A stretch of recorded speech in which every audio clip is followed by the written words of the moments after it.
Against common decency and better judgment, this is episode 135 of the Unnecessary Nonsense podcast. I'm thinking about my dinner in advance. I'm Carlos. That's Navade. Profound words from you.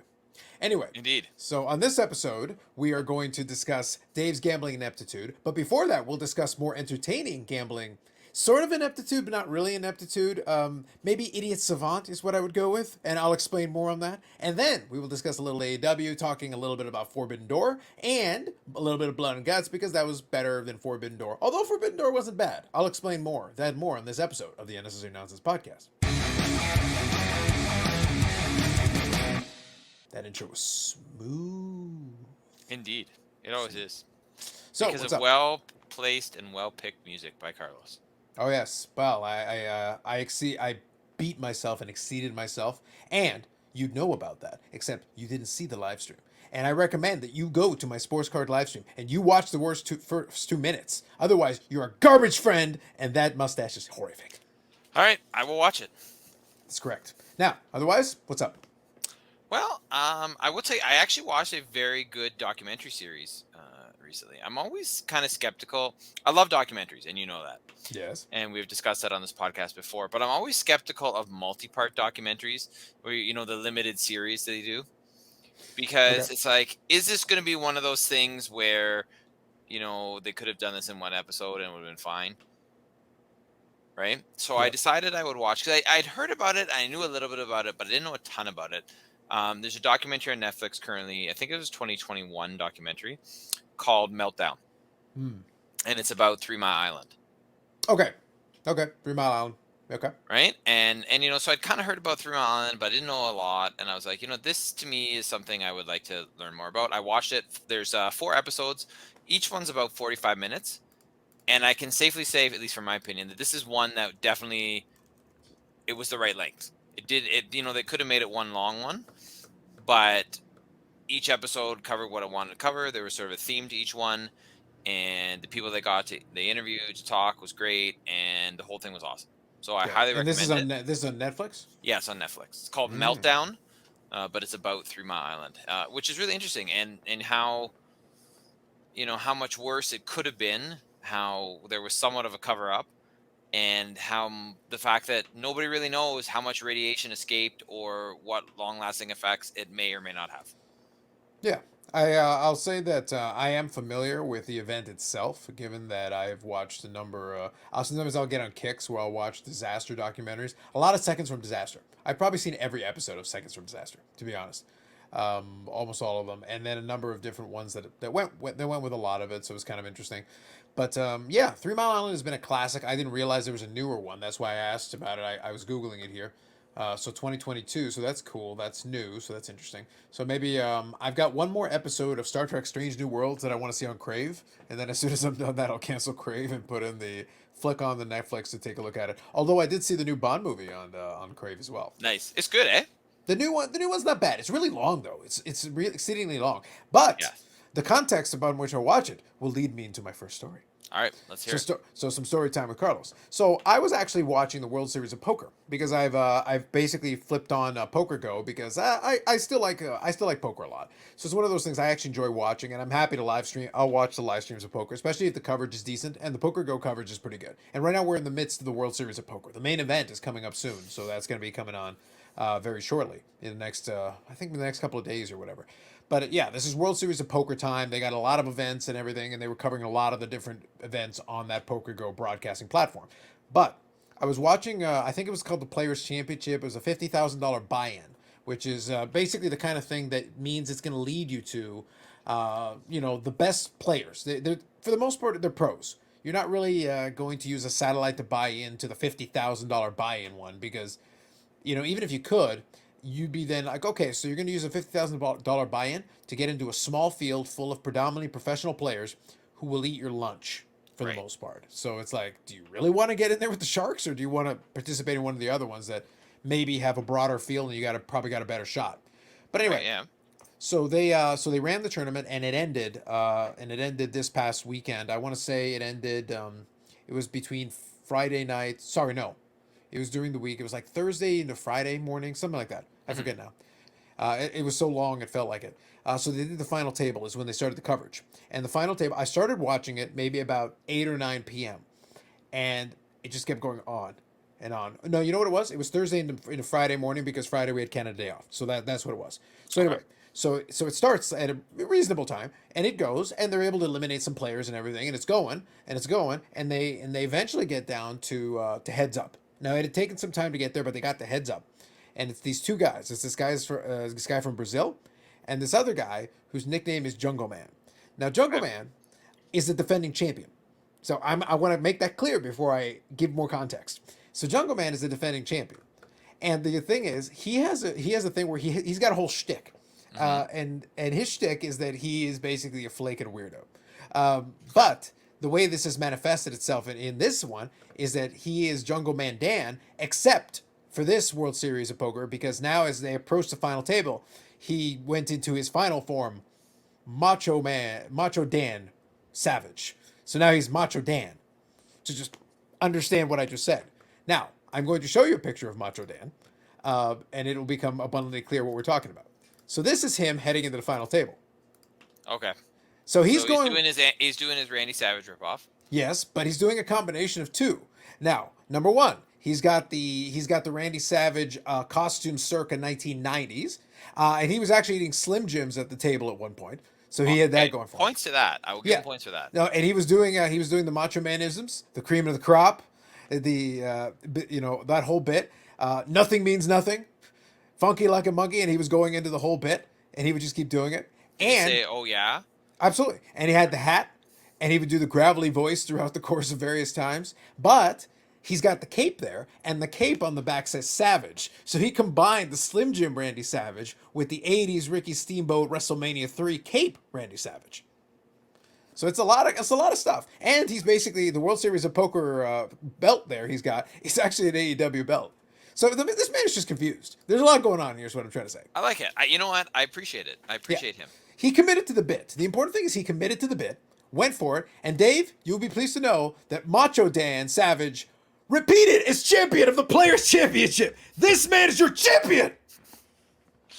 Solid. Back to back, back to back. But I like it. the other thing about it is that the final table was taking so damn long that I had it on the one screen muted because I didn't need to hear the commentary and I could actually see the whole cards and stuff. So that was fine. That's all I really need to just follow. I'm watching the chip counts. And the final table was basically this like titanic battle because the other player, even though with all the antics and everything, he was not getting distracted. He was staying in his game. He was staying in his lane and focusing on what he was doing. Made a lot of very shrewd moves. But as a result of that, because neither guy fell out of pocket, even though with all the antics, he was playing a pretty solid poker game. He would take some chances, but he was playing solid.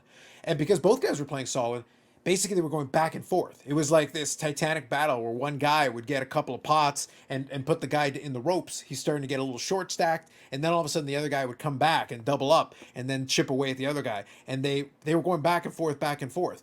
And it went on for hours. Like, I'm not exaggerating, it went on for hours. And the problem was the format was actually very slow. It's a good poker test because I think you had to play like 7 different games of poker. And what happened is they would rotate them every couple of hands or every certain time period. So you had to play limit hold'em, no limit hold'em, stud, Omaha, a variety of different types of games.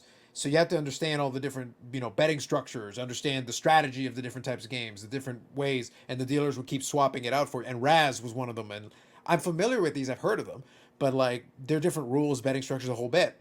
As a result, though, it wasn't like a no limit hold'em where at any point you could just snap your fingers and the game ends. Right. You could do that because you rotate no limit hold'em, but I think both guys were very conservative in that piece because they were trying to avoid making the critical mistake that could end you if you just blew one pot. But as a result of that, it took hours and hours. It took so long that I started watching it at like 8 p.m. on Thursday, and I finally had to tap out because I had some stuff to do on Friday. I had to tap out at 7 in the morning, Dave. Ooh. And they were still going. And when I tapped out, they were dead. They were at a dead heat again.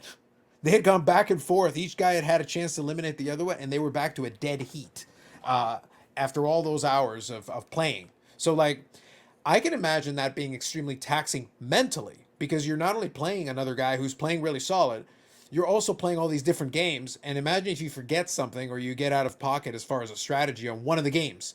And you're not going to be strong in every game. There's going to be some games that are going to be a weakness for you. So you got to understand how to play all the different games that they're playing. So like I said, as a test, it was a very good test. And it's just hilarious that the guy dressed up in the goofiest costume was able to repeat as champion on a very difficult format after hours and hours of competing with the other guy. And the other guy put up a hell of a fight. So it was very interesting. So that is his second bracelet. The other guy, by the way, is a former bracelet winner himself. So both guys have at least had some success in the World Series of Poker, tournament format. So both guys are legit guys that even if they're not the biggest household names. But I think Macho Dan has elevated himself a little bit with being a 2-time bracelet winner. That's pretty solid for a prize of mere $1.5 million. Of course. Peasant dollars. But that's at but a lot of, if you go back at the field, you had multi-time World Series of Poker bracelet winners. You had Danny Negreanu, Phil Ivey, a bunch of pros, and top tier guys who have won hundreds of millions of dollars in tournaments. So it's like you were playing a real field of real guys. And the winner, of course, is Macho Dan. Think about it. I don't know if it's the cape or the belt or the hair or the glass. Like, I mean, there's so many things. The cream rises to the top. Over the edge. The cream rises to the top. It's true. The cream rises to the top.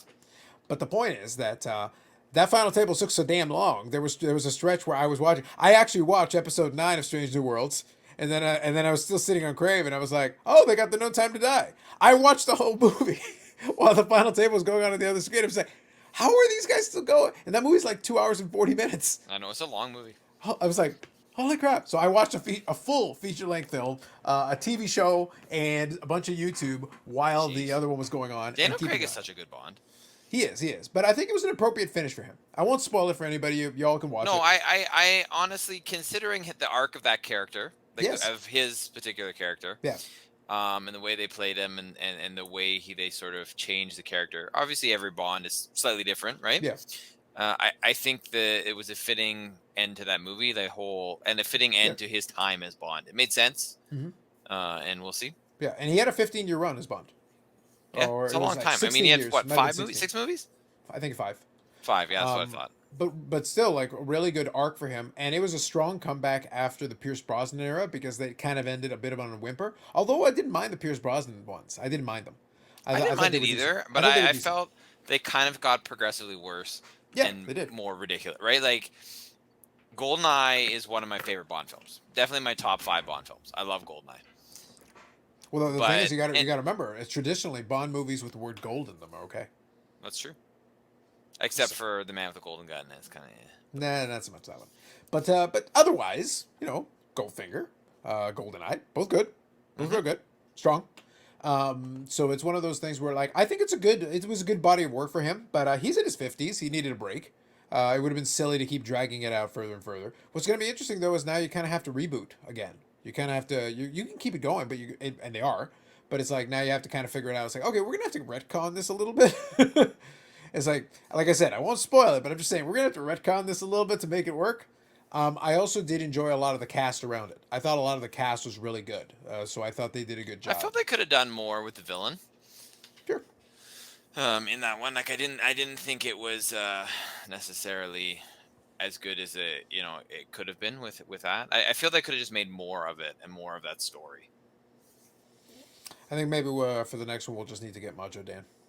No, hey, I'm sure he's as an ally, a villain, something. Lord knows. Or Mach.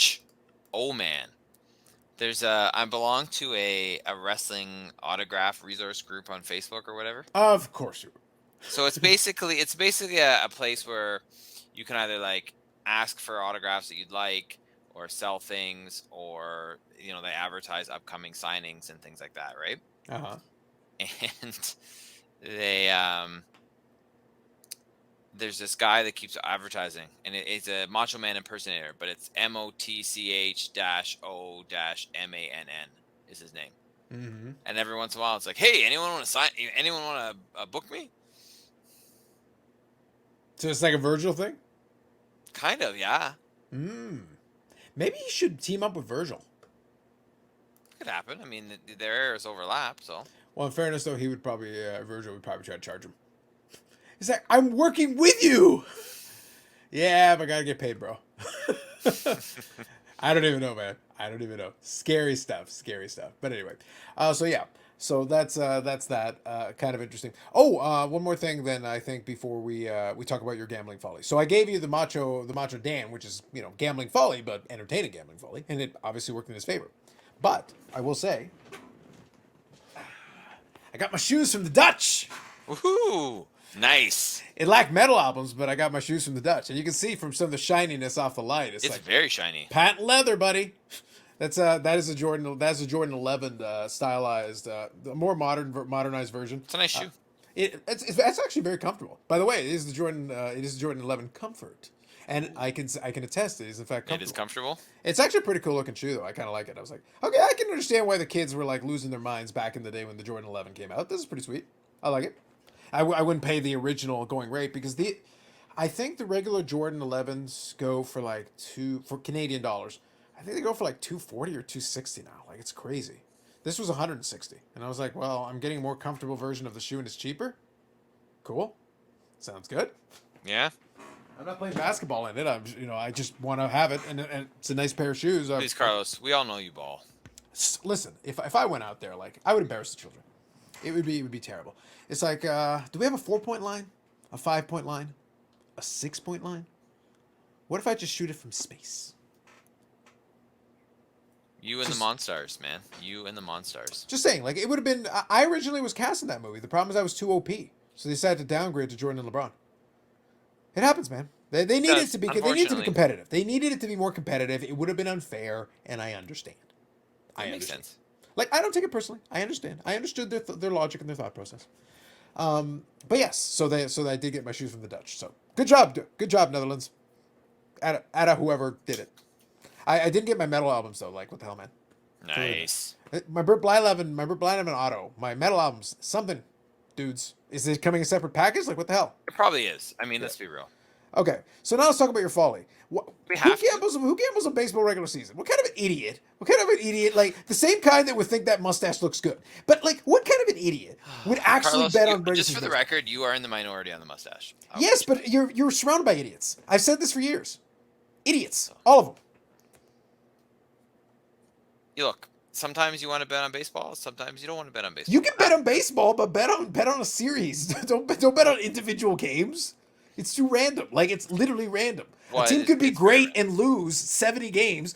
If they lose 70 games, they won over 90. If they lose 60 games, they won over 100, but they still lost 60. You're basically about a 50-50 proposition with a really good team. Yeah, that's fun.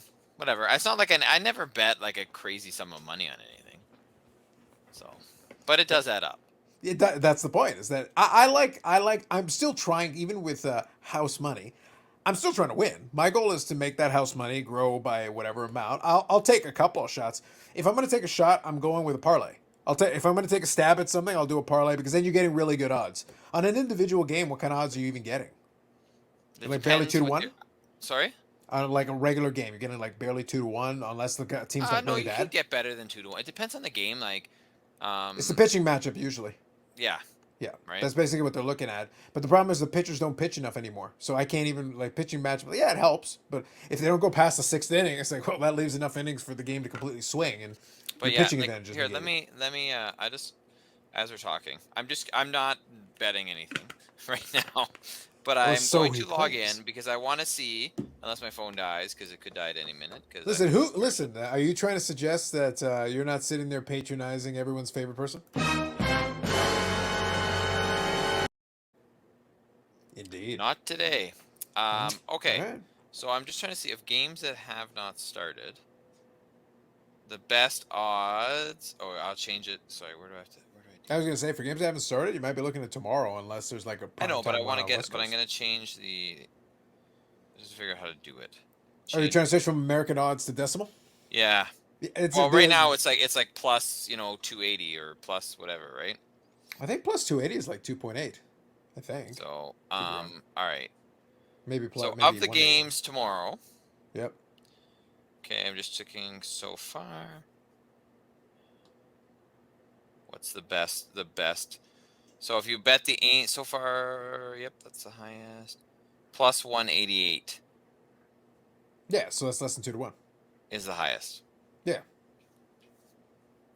That's the thing. It's like, yeah, you're taking a flyer, but you're already kind of behind. You're not even getting 2-1 odds. So if you do succeed, it's like over time you are losing a little bit on there because it's basically a 50. You're basically getting a 50-50 shot, 50-50 coin flip, and even if something is almost a 50-50 coin flip, that would be it's around the odds that you're getting on betting on black or red on the roulette wheel.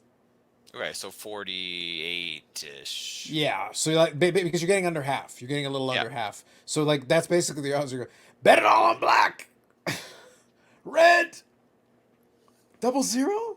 No, no, no, don't do it. That's like betting on Trout being a good baseball player. Sorry, moving on. Ooh, My shot of the you day. went there, eh? Wow. Anyway, moving on for your follow. Okay, next. A little bit of AEW Forbidden Door. So first one, good show. I thought overall I enjoyed it. I'm not going to cover a lot of these matches because honestly, a lot of them are kind of one-offs. They're not really going to be. Can I eat it on this one though? Because I'm not going to take back what I said, but I was wrong.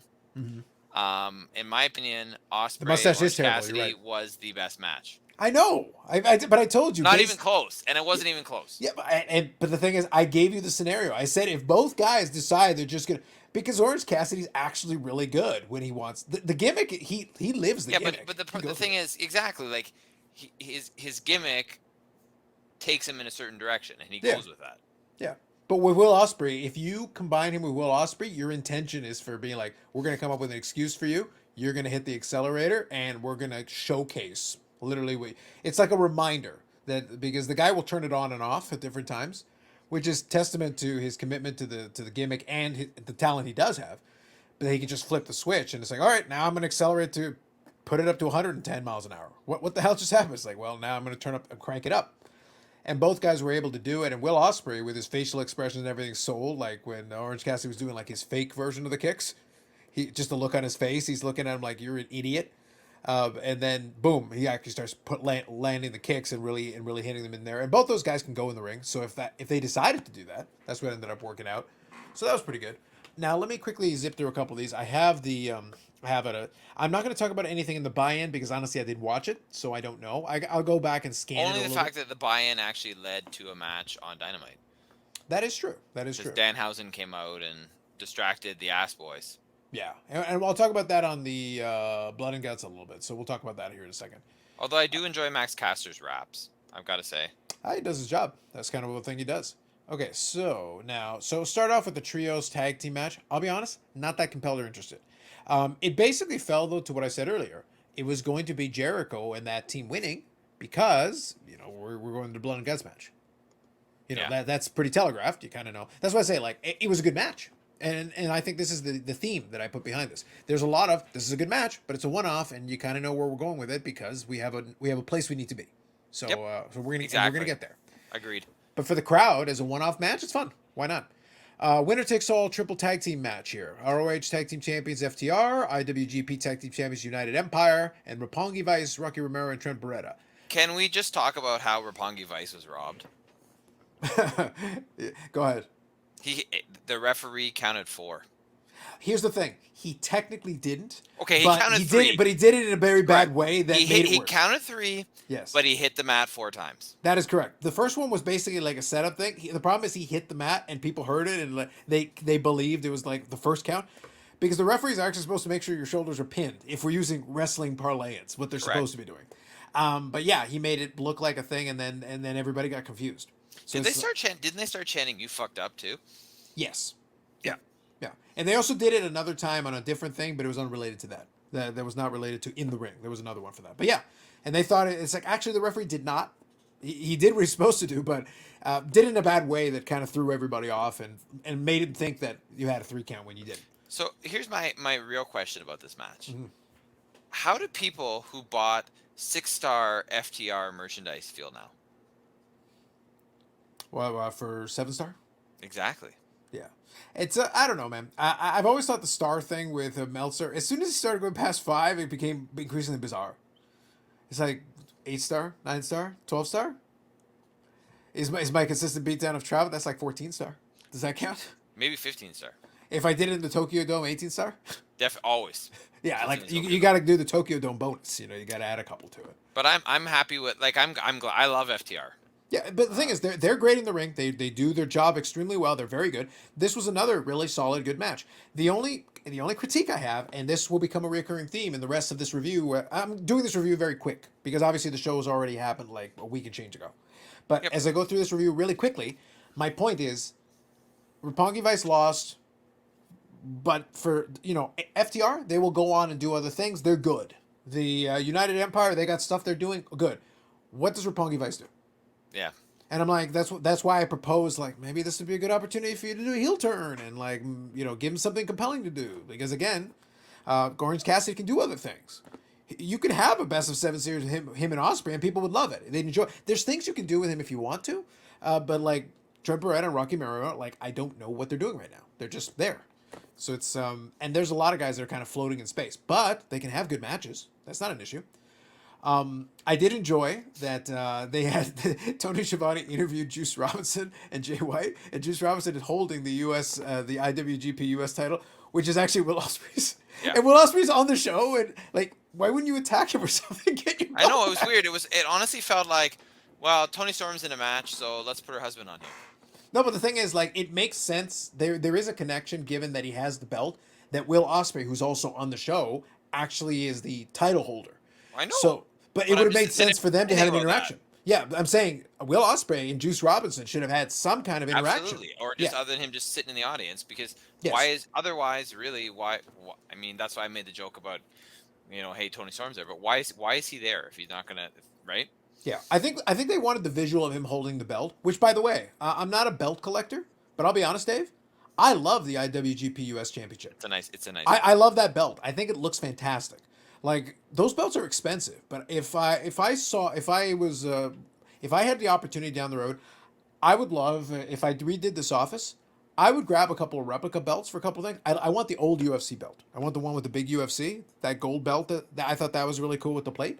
I would grab that one. I would grab this IWGP US Championship because I think it's an awesome belt. I like it. I think the AEW belt is a beautiful belt, the proper belt. I think that's a good one. And the other one I would go with, there's one more WWE one that I really, really liked. Oh, you know what was really good? The NXT UK Championship. That is a really nice belt with, like, the crest on it. I think that's a beautiful belt. Nice one. Yeah. So there's a handful that I wouldn't mind having. Much just as better display than the pieces. just regular NXT. Way better, way better. I think there's a handful that are like would be amazing as display pieces, and the ones that I just named you off are probably 4 of my top 5. I'd have to think about to come up with number 5, but those are classic. Oh, maybe the Winged Eagle. The Winged Eagle was a classic too. I was gonna say that is probably the most classic one. Yeah, so that would be probably like inadvertently. There's like a top 5 belts that Carlos would display in his office if he was going to do such a thing. So there you go. There's a little bonus top 5 for y'all. Okay, so let me move on here. Again, I didn't mind the Juice Robinson cameo. I just wish it had led to something. And that is going to be a recurring theme for the rest of this review, so let me move on. I wish it had led to, yeah. Yeah, I just wish it had led to something. All Atlantic Championship match. The Bastard Pack versus the Redeemer Miro, Malachi Black, and Clark Connors. Clark Connors impressed me. Connors impressed me. I did enjoy, again, he was just kind of the random toss-in at the end, but obviously they saw something in him, and if you remember, I alluded to that. I said, if they're putting this guy in the match, they probably think, like, this is a potential showcase piece for you. You're not going to win. This is not your job is not to win here. But we can still make you have a moment. And he was clearly the smallest guy in the match, and he was still able to have some moments and, get a little offense of Miro and bounce around a little bit. His job was to be the guy that gets bounced around in this match. Yeah, and he did it well. And I was impressed with him. I thought he did really well, and the crowd got into him. Like towards the end of that, a couple of sequences he did, the crowd was into it. The crowd in Chicago loved him. So I thought that was great and good on him. The surprise, obviously, is not Miro winning, but the Bastard Pack. So long story short, I'm okay with it because Pac has been a long time guy with AEW. He's a guy who probably should have had a title by now. And this is not a terrible way for him to do it, especially if it's like a touring title. I mentioned to Dave before we started that apparently his first defense is going to be at Rev Pro, which is the same time, which is Will Ospreay has their championship, I think, as well. So no, if it's going to be like a touring thing and Pac can go around and have the title, and the title looks nice. The title is a nice looking title. AEW on the whole does a good job with their titles, design-wise. So if it's going to be him getting the opportunity to defend the title in a couple different places, representing the company that way, I'm okay with it. But I want to see then something from Miro. Unless, of course, and I've given the caveat, I will accept this outcome if this is merely an avenue for us to have our destiny. Hoss Fight Championship. And there's Well, several guys who need this. The problem is, Carlos, I don't think it is. No, I don't think Tony Khan is seeing my vision. I need him to see my vision. The Hoss Fight Championship is what the people need. They don't even know they need it, but they need it. That's the thing, right? Is that they don't know they need it, but they really do. Like, and all of a sudden, it's like all of a sudden Keith Lee's stock goes up, Miro's stock goes up. Wardlow, I have something for you. What? Hoss Fight! Hoss Fight! And then, when the moment is right, because if they're able to continue doing some good things with Ring of Honor, right now he's got something to do with Ring of Honor. It's good. When the moment is right, you can bring back Brian Cage, because all of a sudden, here's another great guy that fits beautifully into my newly minted Hoss Fight division. Yeah. Another one. Perfect. And I can build you matchups. It's like, dude, we got this. Don't worry. We can have a Hoss Fight on Rampage. We can have a designated Hoss Fight match. Let's do it. I know. This is greatness. Otherwise, I enjoyed the match. So did you at least, did you enjoy the match? How did you find this one for the All Atlantic? The match overall, it was okay. Mm-hmm. Like I was thinking it was good. Like I felt it was one of those things that the matches at the beginning of this card, basically everything up till like Ospreay versus Cassidy was good, or above average. Yep. And except I didn't think the first match was that great. It was kind of there. That's fine. Yeah. But other than that, yeah. And then it kind of just started to go downhill from there. Mm-hmm. I think it's good that the black mist was used to take Miro out, because at least that's logical. Yeah, right. And it gives you a bit of an out, right, as to say why he didn't win. Well, because I think a lot of people were expecting Miro to win, and then he didn't. But it's not like he didn't get beat clean. Yeah, which I think helps. Yeah, it protects Miro. Like he was able, and because he was showing out great in that match, and he was being a powerhouse. He was being a hoss going out there, and people were bouncing off of him, and he was overpowering them, using a ton of power, and showing off a lot of that. And in the end, it was he had black mist in his eyes, so he was distracted. He wasn't able to participate in the conclusion of the match. So let's go. Bullet Club, AEW Tag Team Champions, Young Bucks, and El Fantasmo, who I didn't know anything about previously, but fair enough. Versus the Dudes with Attitudes, and what a name! I think that's a callback to Sting's past, though. So Darby Allin, Sting, and Shinjo Takagi. Tagaji. Yeah, I mean, I like the opening. Yeah, Sting is a crazy individual. I did call that though, didn't I? I said that they find ways to have Sting splash and jump off things. That's kind of the deal. But I will say, and everybody goes crazy because it's Sting. Yeah, but here's the thing: a review did a very good point. Usually it happens during the match. In this case, they did it at the beginning. Very sneaky, AEW. We were expecting it, but we weren't expecting it at the beginning. We didn't see it coming right there. Good move, good call. Decent match, because they pointed at the ceiling, right? And at that point, you're expecting him. They're giving you that he's going to repel from the ceiling. Yeah. Sleight of hand. Yeah. And then he doesn't, and you're like, what the hell's going on? And then he jumps off the entrance tunnel. That's right. So look, I like the sneakiness. I like coming up with a clever way of doing the trope a little differently. You mixed it up a little bit. That's good. And by the way, the crowd was into it. I did appreciate Tony Schiavone on this. Did you catch what he said? Well, I caught a couple of things he said. What specifically are you referring to? When he says, "It's Sting!" Yeah, no, exactly. Right? And then he goes, "Well, I've done my job for tonight." Or whatever. It's very self-aware. Like, that's literally his get. I've done what I'm supposed to do. I can call it a night now. If you notice, though, during that special show, they rotated out the third man in the booth. They did. And they did that on Dynamite on Wednesday, too. To be blunt, I like it because it mixes it up. Because Kevin Kelly's actually quite good. So I didn't mind having him there. He did a good job. Taz was doing a really good job. I think he was Kevin Kelly, is he like the American announcer for New Japan? I believe so, yeah. Yeah. But he used to be on WWE, too, right? Yeah, absolutely. For years. Yeah. But the thing is, he's a good broadcaster. He knows how to do it well. He knows how to do it very well. And, like, this made perfect sense. Like, the move, they were able to shift and rotate. Shivani had a match. Jim Ross did a match. Like, they were able to rotate people in and out. I don't mind that, and especially considering the event that it was. Yeah. Right? But I think it's also good bringing in Jim Ross as, like, a closer. Like, I like not trying to use him for everything, because I find that sometimes he loses his voice. So I was like, well, then I just have him do a couple of key matches, and then he can conserve his energy and bring Maximum to that. It's the Sting thing all over again. Sting is in his 60s. You're not going to have him wrestle 25 minutes.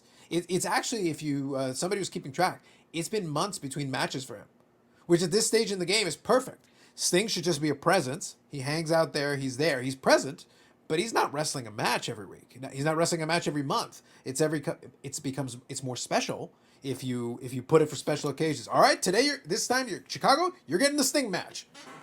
Oh yeah, and you also don't want him having that many matches at his age and his condition too. Yeah, right? You want it's better for everybody. He can have time to relax. He can have time to. Yeah, he can be fresh. He can be, if he's got any injuries, he can work through them and then get healed up, and he's just better off.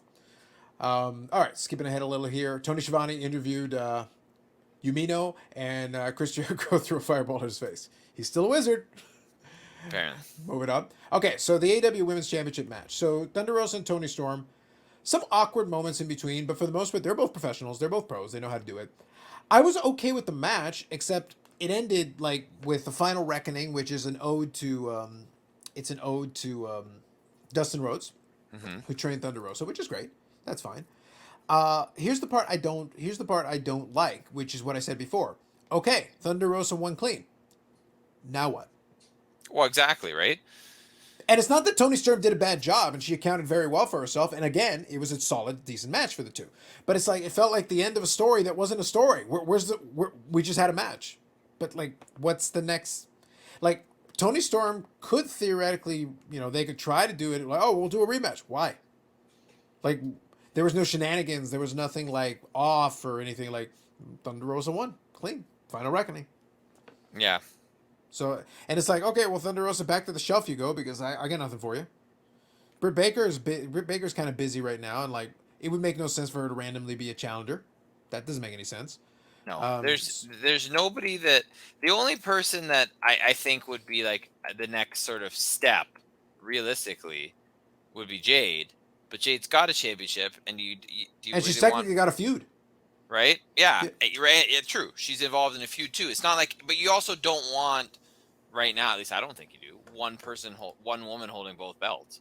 And the thing is, even if you wanted to do that, she's still too green. She is better in the ring. Like, she is doing better, but she's still only like 34, 35 matches in. Like, it's not a lot of matches. So it's like, she's done well with the way that her presentation has been solid from day one. Basically, they've gotten this right. But it's like, she's holding this belt, but at some point somebody has to take this. If you want her to compete for the main championship, then somebody has to take this other belt off of her so that you can keep rotation going. You've got to have that. There's no logical challenger right now. Toni Storm would have been a very logical one to challenge. Again, some shenanigans at the end, a little heel turn, some frustration or something would have at least given you the impetus for the next match. But now you're like, okay, so what's Toni Storm doing now? And what's Thunder Rosa doing now? Yeah. Like, literally both of them walk away like, okay, I have nothing for either one of you? Question mark. Yeah. It seems like a bad move. Exactly. There's no logical place for you to go with either of the people. Yeah. And again, to be clear, that's only Toni Storm's second loss and her only clean loss. She's 9-2. So it's fine. She'll get another couple of wins. She'll get up to 11, 12-2 or something. Like, her record is still sparkling on the whole part. One of her losses was to Britt Baker in shiftiness. And she was able to avenge that and beat Britt Baker clean. So, great. All good. But, like, I don't know what's next. I got nothing. So it's like, well, that's what I say. You made the cardinal mistake. The one thing I said don't do. The one thing. The outcome is fine, but what we got out of it is like, but now what? Like, I got nothing for either one of you now. Okay, fine. IWGP United States Heavyweight Title match. Match of the night! Will Ospreay versus Fresh Squeeze Orange Cassidy with new theme song. Yeah, great match. Beautiful. Yeah. Beautiful match. Great stuff. Like, for the two guys, it's a showcase match, and it re-emphasizes Orange Cassidy is a very good wrestler. So it's good stuff. Good stuff. Okay, next one. Zack Sabre Jr. taking on the newest member of the Blackpool Combat Club, Claudio Castagnoli. Yes. Yeah, and deservedly so. Someone may have put on Instagram a card. I did appreciate this Cesaro card for reasons, So yes, And I enjoyed his presentation. I think the song is kind of fun. I like the little jumbotron thing he's got going on. They got like the fist with like the cross for the Switzerland and all that, and he's in great shape. Like he's in Yeah. phenomenal shape. He still looks as strong as ever because that dude is strong as an ox. He did give Zack Sabre Jr. a lot, but Zack Sabre Jr. is like a top tier wrestler. Like he's a great technical wrestler. It was a little weird how they structured that match, but it did give the two guys some time each to showcase different things. Claudio got to showcase a lot of his power, which is crazy, and he is a great technical wrestler. They did the thing with the swing and all that, so that was great. The crowd was in. The crowd was huge. The pop was huge that he got. He got a huge pop for it. Great reaction from the crowd. It was good. He seemed to enjoy it. I did enjoy the almost pulling off the the surprise finish right off the top. Boom, running uppercut, which by the way is a great looking move when he does it. Like the running uppercut, he knows how to do it. He throws his Yes. body into it and really makes it look good. Agreed. And then hits the neutralizer. It's like ah. It almost looked like he was going to win the match in a couple of seconds, and then they got a decent length match out of it. It was pretty good, and the right thing, and it was a good way to set him up to build him up then for the blood and guts match, which we'll talk about in a minute. But otherwise, anything else you want to add? I enjoyed the match for what it was. I like the introduction. I like the reaction of the crowd. Correct outcome because he's got something to do on the Wednesday, so we had to set him up. Yeah. I don't have anything to add to that. All right. I did enjoy. Here's a line too. This is from Jim Ross. Make no mistake, he's a pro wrestler, not a sports entertainer. Ha! Ah! Ah! Take that, WWE. That's Jim Ross saying it. Suckers! Anyway, moving up. All right, IWGP World Heavyweight Championship match. Switchblade Jay White taking on Adam Cole, taking on other Adam, Hangman Page, versus the Rainmaker, Okada. I really didn't like this match. It was janky at different times. It was I think all the guys know what they're doing. They're all very good. I feel like the structure of the match was janky. Now, from what I understand, it's possible that Adam Cole actually had a major concussion early in the match. I caught the closing sequence, which made sense because it looked like there was an issue, so they kind of had to call an audible. So it was kind of an awkward finish. Correct. But yeah, if he had a concussion early, it was a mistake. And he also has a torn labrum. Like he had that issue going in. So it's like he is banged up, and then he got banged up worse. And it's like maybe you should have like called an audible, and because they could have continued as a three-way, and it still would have been really good. And I think it might have actually been a little easier if they hadn't had to work around a problem. So Yeah, Jay White was going to win this match. yeah, for sure. He was keeping that right. title. So the fact that if Adam Cole had to come out of it, it's not gonna, it's not like you're drastically changing the outcome. I mean, you might have changed the finish, Yes. but the outcome's not going to change. Yeah, my biggest disappointment, honestly, and like I said, I think the injury had a lot to do with the jankiness. The finish was messed up because of that as well, for sure. I think my biggest disappointment is that you didn't do the Rainmaker spot. I think you bring Okada out here, you have him hit the Rainmaker on somebody. It doesn't finish the match, but have him hit the Rainmaker. You teased it a couple of times, but he was never actually able to hit it. And I was like, well, you got the crowd there. The crowd's into this. They're cheering for the Japanese guys. Give him the moment. They even did the camera thing where he was going to set it up, and they did that big camera zoom thing that they do in Japan. Let him hit one. Just let him hit one on somebody, and then have somebody else break up the pins so it doesn't result in the end of the match. For sure. That was a missed opportunity on my part. So I think you have to call that spot and do it. So let's scroll through here. I'm just scanning through. Overall, like I said, the crowd actually held up the match very well. So it was good. But otherwise, there were some missed opportunities there. AEW Interim World Championship match. Jon Moxley taking on Hiroshi Tanahashi. Great match. Solid. They got into Tanahashi. Once the match went for a little bit, they started to get into Tanahashi stuff. So I think it was really good from that perspective. Moxley's solid. He knows what he's doing. Overall, the correct finish. And I did appreciate that they called the finish as the Death Rider, which is what they call it in Japan. So like, good call. Well played. So AEW Interim Champion, Jon Moxley. And then obviously they continued forward and had the piece where they're going to give him a defense because they're doing because I think it was, I want to say on Rampage, they did like a battle royal. I haven't watched it, so I won't speak to it. But obviously, they set it up so that he could have a challenger right away, which good. Is an interim champion, have him defend the title a couple times because it'll keep things interesting, keeps things fresh. In the meantime, until Punk's ready to come back, so let him do that, and I think that's better for everybody. That was the one thing I am looking forward to watching that match. I have not watched it either, but yeah, so I'll check it out. I'll scan through it. I totally plan to. Yeah, so let me skip ahead now. Let's do Blood and Guts here, and we'll finish up on that. All Blood right. and Guts on the whole, I thought really well done. I did appreciate that they focused the entire second hour on the Blood and Guts match. And there's a couple of specific things I want to touch on with that, so we'll get to that here in a second. All right. So for AEW Dynamite Blood and Guts, they started off with All Ego Ethan Page taking on Freshly Squeezed Orange Cassidy. They're coming off a great performance and everything. They did have it. Now, here's my critique on this. I think the match was solid. I think the match was very good. Here's the problem. I like All Ego Ethan Page. I think he's excellent. And I think you have to at some point give him something where he's in a lot of good matches with a lot of folks, a lot of high profile matches with some folks. But he's kind of in the same problem that Scorpio Sky has. Whereas Scorpio Sky at least has that title, but they've never been presented as like, it's almost like you're treating him like a high-end jobber. He's basically like what Lance Archer was for a while. Like, we know he's really intimidating, we know he's really strong, he looks really good. He will destroy some people for a while, build them up, and then set him up to be fed to somebody. At least Lance Archer, though, did get the IWGP US Championship win against John Moxley on a TV taping, on a TV show. So, like, he actually got to win a title on TV. So it was really good. So he got that. So that was good for him.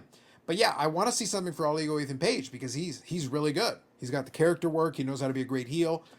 But at some point, you got to set him up to actually have an opportunity to actually win a title because he's gotten a lot of good opportunities, a lot of great showings. But he's a really good wrestler. He knows what he's doing. He's like a 20-year veteran. Like, he actually knows what he's doing out there. And he's a strong guy, and he's put himself in great shape. It's like, take advantage of it while he's in great shape. He's healthy for the most part. He knows how to wrestle. He's got a great character. And he can talk. Like, if you let him, he can talk as well. So he's got all the tools. Just let him do it. Yeah, for sure. So we'll see, whatever. Okay, now this next one I did like. So Tony Schiavone to interview Christian Cage. I am enjoying Christian Cage as he enters into smarmy Christian Cage territory. I do like me some smarmy Christian Cage. I'm a big fan. I mean, you called that from the very beginning, right? Of course. As well, Yeah. right? You said, heel Christian is the best, and it will happen. Absolutely, 100%. It was only a matter of time. But here's my point. I actually like the direction they went with this. This was not exactly what I was expecting, but I actually like it. Because smarmy Christian Cage, my favorite type of Christian Cage. See, I like Christian Cage, heel Christian Cage in general. But smarmy heel Christian Cage, Dave, wah! Chef's kiss. Chef's kiss. So, he goes in and goes double down on Jungle Boy's family. Love it. Your entire family's dead except your mom. Love it. Love it. Smarminess. Love it. All right. And he basically says, well, I'm not the one who's going to wrestle the match. Bring in Dark Luchasaurus. Yes! Yes! To just destroy Serpentico. It was glorious. We love Serpentico, but you know what we love more? When Serpentico gets destroyed. Especially by Dark Luchasaurus. What's not to love? I mean, and honestly, I think the way Luchasaurus wrestles and some of the matches Luchasaurus has had, I feel that him being a heel works. Yes. But if you notice, here's something for you to keep an eye on. You will notice he dropped some of the high flying, not as many flips, a little bit. He relied a lot more on standard kind of big man power moves. If he's going to wrestle as different styles of heel, that's actually good because it gives you a distinction between the two characters. Yeah. Yeah. As Dark Luchasaurus, he's focusing a lot more on the power game and really nailing some, because he's a big dude. Like, he's a big dude. And he's in shape. He was on Big Brother, right? Was that? He was on Big Brother one season. Oh, really? Interesting. Yeah. Yeah, interesting. But yeah, I think I like the look. I like the presentation. I like the new music. He's got a new music as well to go along with it. So like, I'm appreciating it, and I'm appreciating Christian Cage continuing the theme, because when he initially turned, he said like, "Well, I'll use these guys for money. I'm not here to help out young talent. I'm here to make money. Well, I may as well ride this out and ride it out until the wheels come off." I'm like, yes, smarmy Christian Cage, yes. Honestly, it's a good thing they're doing. It's good, and I feel. I think if they do it right and it continues to go right, that I feel it could be the best thing for Luchasaurus and for Jungle Boy moving forward as well. Yes, absolutely. Jungle Boy will come back. They will feud. It'll be a thing, and the Dark Luchasaurus will be a part of it. Like, I like it. I think it's a good package. And probably my guess is that they'll probably rejoin forces again. Very possible. It's going to be interesting to see how it works. The point is, you have options. You have but options having on a the singles run, the two of them having a singles run. Yeah. Is a good thing for I think both of them in the long run, especially for Jungle. As one of the so-called pillars of AEW. Yeah, but also Luchasaurus needed some personality. He didn't have any. A lot too. other than being Luchasaurus. So being Dark Luchasaurus right now, like, it works. It gives him something. Christian can be a mouthpiece for him right now. Like, it actually, as a presentation, it's just been upgraded. So it gives him a little bit more to go with. I also did appreciate it, given that they were over in Chicago. He goes, the only thing the Scumbag City has going for it is that you're close to Canada. Go to Detroit. Sorry, it's Detroit. That's right. For that one, they were in the Little Caesars Arena. Yeah, they call it Little Caesars now. Sorry. He goes, but I also appreciate it if you caught the reference. Now you're Motor City Sweat Hogs. Ravishing Rick Rude, you're welcome. Oh yeah. Oh, I got it. Don't worry. Yeah, exactly. So I like it. Dark Luchasaurus comes out, destroys Serpentico. Everyone loves it. All right. Interviewed. Then Tony Schiavone interviews the TNT champion Scorpio Sky and Wardlow. Yep, fair enough. So like, good. I'm hoping, but I kind of need Wardlow to win it. Like, let's move on. Let's get the title on Wardlow, and then we'll go from there. We can do open challenges and stuff. Just get the title on the guy. Scorpio Sky does really nothing for me. In ring, he's very good, but he's got the same problem right now that Ethan Page has, where it's like, in ring you're both good, but like, I'm not feeling it. Like, to be honest, if you separated the two, Ethan Page has the bigger upside right now, and I like Scorpio Sky in the ring. I think he's solid, but it's like, you just don't have a personality without somebody else there. It's just weird. But anyway, whatever. Okay, so let's move on here. And they're going to do it in a street fight, which should be all right. I think that plays well. Okay, trios tag team match. The Acclaimed, Platinum Mask Caster, Austin and Colton Gunn with Anthony Bones and Billy Gunn versus Danhausen and FTR. And the people were jacked up that FTR came out. They were freaking out. And of course, to me, the most important and critical thing, I love Danhausen. I enjoyed Danhausen. He got a little offense in there. That was good. But to me, the key is Billy Gunn has turned on the ass boys. Sort of. Ish. Implied. And the miraculously healing powers. Anthony Bowen can walk! Which we all knew was coming. I feel they didn't execute that as well as they could have. No, it happens. Like, it's one of those things. Like, I got it, but it's like, look, they're kind of a comedy act, the thing that they're doing. Here's the thing. I still enjoy it. I think that I still think Billy Gunn is having something. I do. It's weird though, because I feel slightly uncomfortable. Every time he says "Scissor me, daddy ass." That's literally the point. Literally the point. It's just so cringy. It's just so cringe every time. Yes, like, correct. And then and it's Yes, correct. But it works. No, I'm not going to deny that it doesn't work. It works beautifully. It's just so cringy. Billy Gunn knows exactly what this is. He's just rolling with it. He's having a good time, man. He is having a great time. He thinks it's hysterical. Like, look, he's the guy who had to try to make Billy and Chuck work. By comparison, this is way less cringe than Billy and Chuck. Way less. On the scale of cringe, he had to be Rockabilly at one point.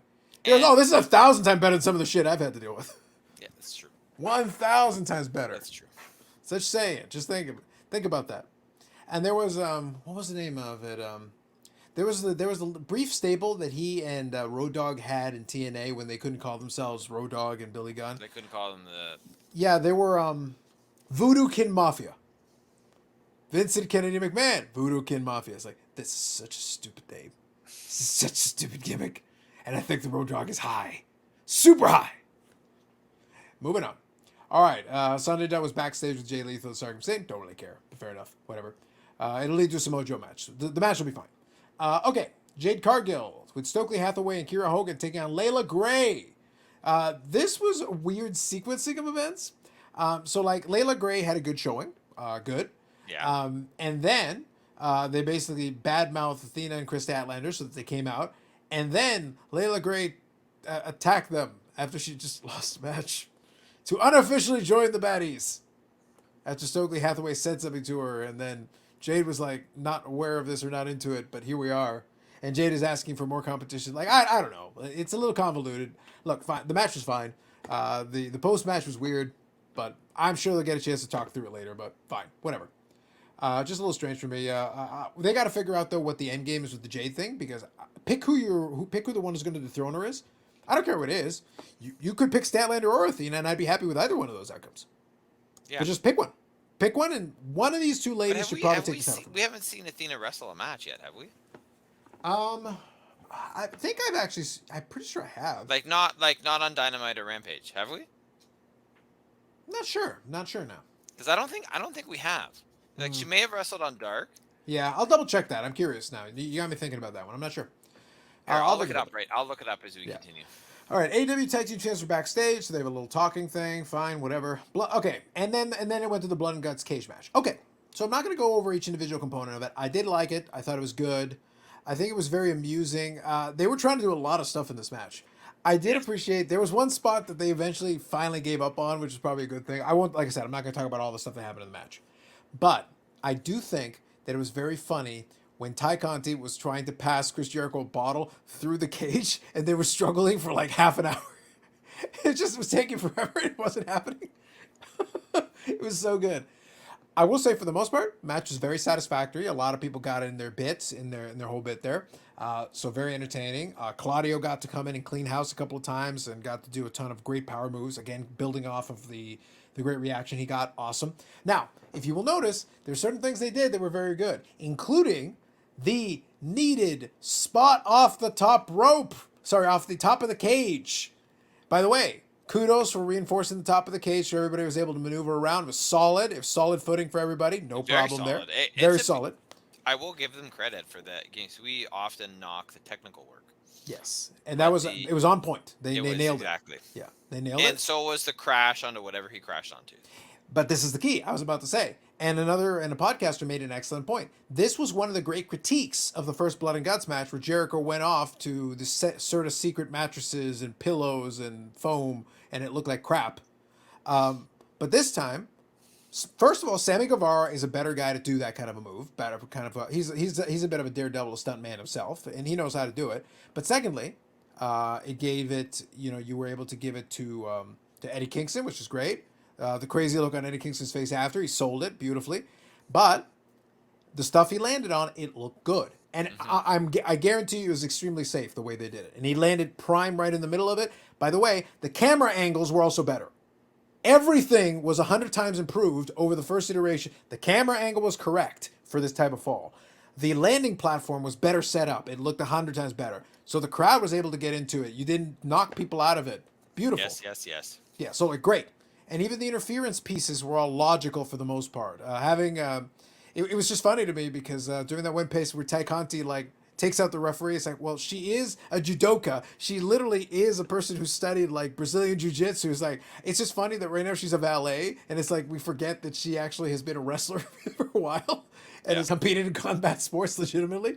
But and then Ruby Soho comes out to kind of even the odds and stuff. It's like that was all fine. It was silly, but it was meant to be that just. According to I don't know in what context, but according to the roster page on AEW, Athena has had 2 matches. So I'll bet Dark. Her I'll 2022, her career and 2022 overall she is 2-0. Okay, so I would wager probably Dark or Elevation then. She's probably had a couple matches on there. Probably that's probably where I would see them. But yeah, for the most part, good. And then obviously the Blackpool Combat Club / Eddie Kingston, Santana Ortiz were going to win. Correct. Playing off of it made total sense. Like I said, the match itself went basically an hour, the better part of an hour, so solid. The fans got their money's worth. Plenty of blood. You got thumbtacks. You got broken glass. You got chairs. You got everything. Everything you asked for, you got. Yep. Plenty of people bleeding all over the place. Forks and barbecue skewers. You got it all. You got it all. And in the end, Claudio and Eddie Kingston both had submissions, but Claudio is the one who got the tap out, which made Eddie Kingston go, no! Which I thought was a great finish to the match. Correct. And potentially sets up a lot of storyline. But if you'll notice, that was a result where you got the result you wanted to. It ends this story, yes, but that finish and Eddie Kingston's reaction actually potentially sows the seed for a thing. It was the exact opposite of what I got in the Thunder Rosa Tony Storm thing. Correct. It was you gave me room. Now I have footage of Eddie Kingston looking perturbed that Claudio gets the credit because they have history. Now you can revisit that later if you want to. Yes. We're good to go. There is a path you can take. You don't even have to do it right away. You can come back to it later, but we've got the footage. We can pull it at the right moment. For sure. Like, that was the correct ending. This is the difference between Tony Khan giving a shit about where he finishes with this. The final visuals and everything were set up well. And then we finished the show, and here we go. From here we go. We'll figure out where we go from here. But Jericho and them were slain. The Jericho Appreciation Society was defeated. That doesn't mean they're gone forever. They may be back at some point with their mesh shirts. Live the dream! let's not live that one. We can pass on that one. So Dave is such a critic of fashion. Like, what the hell, man? Just, I don't get it. Just not feeling. Just terrible. But yeah, overall good Dynamite. I like the Dynamite. I thought it was Dynamite with top to bottom. I felt like, considering they focused mainly on the blood and guts match, which by the way was the theme of the show. The crowd was into it. It was great.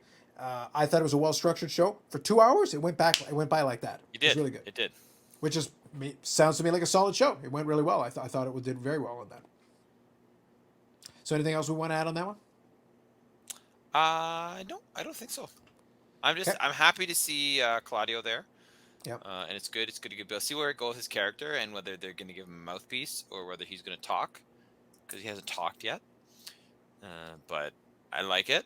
I like him in there. I thought it was good, and I thought the match was great, which is good. Now it's just a question of a lot of things. Where do we go next? And I'm very curious. I would love to see more attention given to the women's division as a whole. I would like some attention. I would like some attention. Maybe any. Yeah, right now attention is like at a 1 out of 10. Like I'd like to see like a 3 or a 4. Like I'm not even asking you to crank it up to 10. It's like give me a 3 or a 4, because right now it feels like there's a lot of stuff in your women's championship. Your AEW women's championship is in limbo. Like we literally have a champion who has no logical place to go from here. A lot of her obvious opponents are either currently occupied or have already had a championship opportunity. Who's left? Statlander and Athena are both focusing on Jade right now, which, by the way, is a good spot for them. That's great. That makes sense to me. Serena Deeb, you already had that match. You did the Nyla Rose one, but you didn't drag it out as long as you could have. I don't think Ruby Soho was anywhere near. She's kind of semi-feuding with Ty Conti, at least for the night. Who else we got on the roster that would make sense right now? Yeah, that's the problem, too. Like, unless you literally want to go back to Britt Baker again, like, right away. It's like, but it literally makes no sense. You're just shoehorning it in there, like, just for the sake of doing it.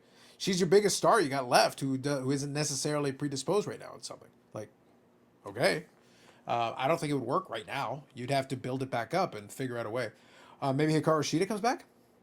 Shida would be one of those, at least a former champion. At least you name who maybe they haven't encountered each other. That wouldn't be terrible. You're almost forced to bring somebody from the outside just to have a champion. It's almost like, pick up the phone, call Billy Corgan and go, can we borrow Camille? Because at least it makes sense with the NWA title connection, because they were both NWA women's champions. Yeah. So like I'm basically forcing it. I have to open up the Forbidden Door somewhere else to be like, can I borrow somebody? So it's like, I got nothing. So question. What would you like to see for Claudio if it's not an Eddie Kingston program right away? If it's just something in general. So right now he's Blackpool Combat Club. So you could go in whatever way you want to do with that. What would you like to see Claudio go with? Because you can do some stuff with him. He's a good wrestler. He can do a lot of stuff. I would eventually, not now, because the way it's going, I would eventually like to see a Claudio Wardlow feud. That'd be cool. Yeah, that'd be cool. Did you like the little We the People homage though during the Blood and Guts match? Him and Jake Hager, the crowd was like they like stared down each other and it was like, we the people. Yes. Claudio had a lot of tag teams he made work. He was able to get a lot of tag teams work considering WWE never really gave him the ball and was willing to let him have it. Because it's like Jake Hager and friggin' Cesaro made no sense at all, but they still made it work. You mean Jack Swagger? Yeah. But it was a funny moment. It was a good one when the two guys got to stare each other down. It's like, we know that reference. Well done. Well done. No, I like. You know what? That's something I like about AEW, is that they're not pretending. I mean, WWE does it every once in a while too, but they don't pretend that other companies and other storylines don't exist. Yeah. Right. And I like those. If you're a wrestling fan and you pay attention and you know the history. Mm-hmm. Then you catch these little Easter eggs every now and again, which, right? If you're just watching, if you've only ever watched AEW or you only watch AEW, you may not catch. Mm-hmm. So I do enjoy those moments. I agree. And there's one of those things where, and sometimes the reference is kind of obscure because I knew a little bit about it, but like think about it, if and when they come back to the Eddie Kingston Claudio thing, that's from Shikara. Tell me what you know about Shikara. Nothing. Correct. And I know a little bit, but not much. Like I haven't really watched much Chikara, but I know they were having a legendary feud in Chikara. They were doing a lot of stuff, so they've got history to draw from. And they didn't ignore it. They said like, well, Eddie Kingston doesn't like Claudio. Why? Oh, they have some bad blood going back years. Ah, interesting. Okay. Now you can go to the Google machine, fire it up if you want to, and find out a little bit more about Claudio and Eddie Kingston and Chikara. And immediately you'll know more. There you go. It's not a bad thing. It's like sometimes make people go to the Google machine. Go to the Oracle of Knowledge and learn. Learn under the learning tree. It's fine. And it's not a bad thing. And then you can pull back from that history and go like, yep, these guys have met before. In another lifetime, in another place. In a galaxy far, far away. Yep. And we're going to bring it back. And they're going to slap the hell out of each other. And it's going to be funny. Yep. All right, good stuff. All right, so I think then that's good. So we'll see. I didn't get a chance to see Rampage. I'm gonna watch it here a little bit later on tonight and get that done. But otherwise, I think it's a good episode 135. I think we're good to call it a wrap on this one. Indeed. Yeah, we'll see how the rest of the summer plays out. It should be some fun stuff. Again, I'm hoping coming off this Blood and Guts show was really good. The Forbidden Door one, solid. Again, I knew a lot of the stuff was one-off, so I'm okay with it. But we still have some work to do. There's still some more things that need to be done if you want to. And there's a lot of injuries. The good news is the roster's deep. It's like Marianas Trench deep right now. Like they can pull people left, right, and center that can go and immediately fill in the slot. Next man up, we got a lot of them. That roster is deep. You can go deep into that bench and still put together great matches. But you do want to start building up. Again, I want to see Ali go. My wish list right now for the summer for Tony Khan. I want to see Ali go Ethan Page really get a more prominent role. I think he's great. I think he's really great. I want to see the women's division get anything. I'll settle for just about anything. Let's start somewhere. Give me something. I don't care what it is. Give me something. But I need a reason for there to be that women's championship. Do something with it. I don't care what it is. Do something. Yeah, for sure. And then the TBS championship, great. But Jade has to lose eventually. Figure out who that is.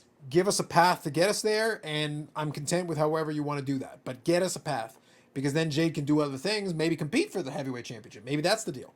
The AEW Women's Championship. Maybe that's the thing. But she's got to lose somewhere and at least continue to build up her thing. And she can be pissed off about it and go on a run, devastating the countryside. Whatever. I don't care. She just needs to have a reason. Right now, she's just kind of coasting along and racking up her wins, and it's good. I like the manager as a mouthpiece as well. She can talk, but I like that he adds something to it. That's good. But they're right. She does need some better competition. And whether that's Athena or Statlander, she does need better competition. You can't keep throwing her, folks off the indies. And she's going to look good, but eventually you have to let her have some marquee matchups. Yeah. So we'll see. All right. So that's good. So we'll be back coming up right at the tail end once again. Banner at the end. iTunes, Spotify, Google Play, wherever you get your podcasts. Otherwise, go watch it on the fucking YouTube. Go do that. Check. Go watch it on the YouTube. That way you get hand gestures. And the first 2 minutes of Carlos's live stream. At least.